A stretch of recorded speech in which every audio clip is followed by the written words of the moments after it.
Hello साथीहरु, good morning छ है पास्तर राख्नेबाट। अनि यहाँ चाहिँ हामी चाहिँ एउटा यस्तो फल खान जाँदैछौँ। त्यो तपाईँहरूलाई चाहिँ म एकछिनमा देखाउँछु।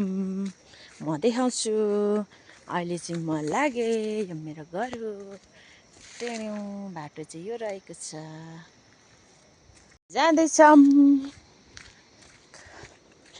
अनि यहाँनिर चाहिँ आइसक्यो झोला बोकेर।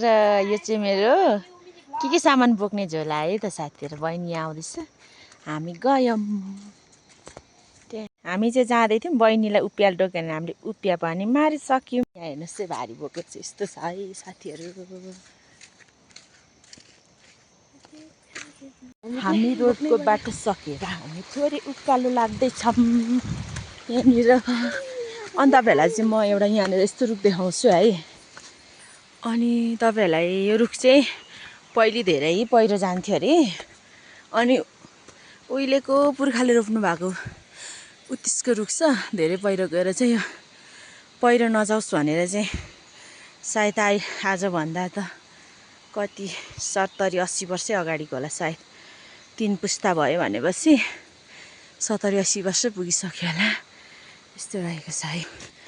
अनि हामी रुख हेरिसके पछाडि साला झन्डै लडे अनि उकालो जाँदैछौँ हामी। हामी चाहिँ यो घरमा आइपुग्छौँ। यहाँ चाहिँ नाना हुनुहुन्छ। अनि यहाँ फुल छ। यहाँ भान्जा र श्रीमानज्यू चाहिँ यहाँ खरायो हेर्दै हुनुहुँदो रहेछ। हामी फल टिप्ने घरमा आइपुग्यौँ। यहाँ चाहिँ ऱ्याबिट ढेन्टेडिङ। अनि हामी भान्जाको घरमा आयौँ। एकछिन नचेपुङ, पहिले लागौँ।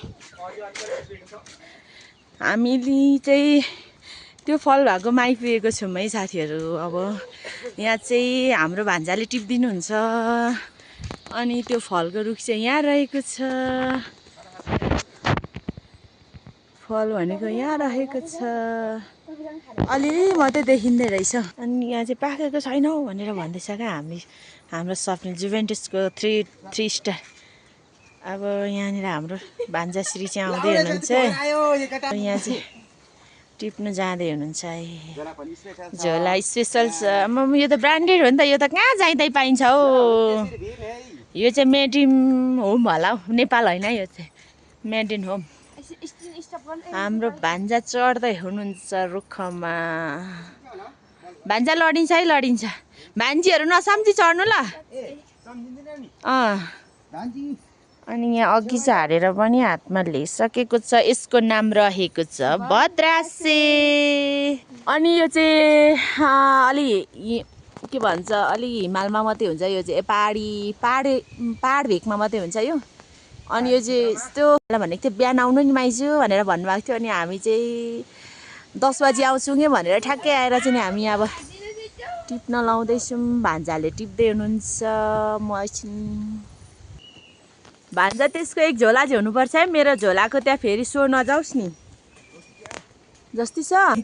यहाँ भान्जाले चाहिँ पाकेको खानु ल भनेर चाहिँ कुहिएको फाल्दैछ क्या फेरि हो।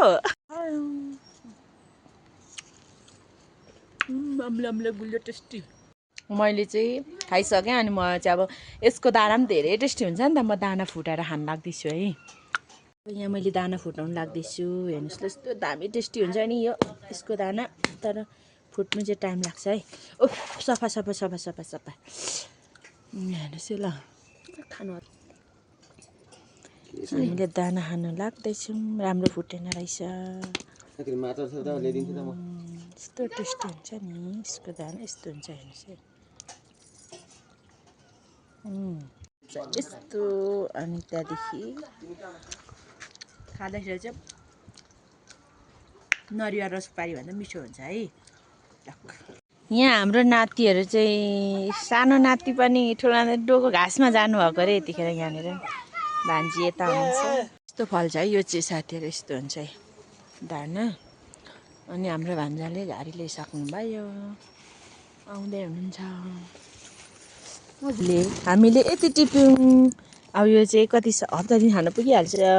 थ्याङ्क यू हेरिदिनु भएकोमा। लास्टमा चाहिँ तपाईँहरूलाई बोट पनि देखाइदिएको छु है। By by. हिँड्नु नि हौ।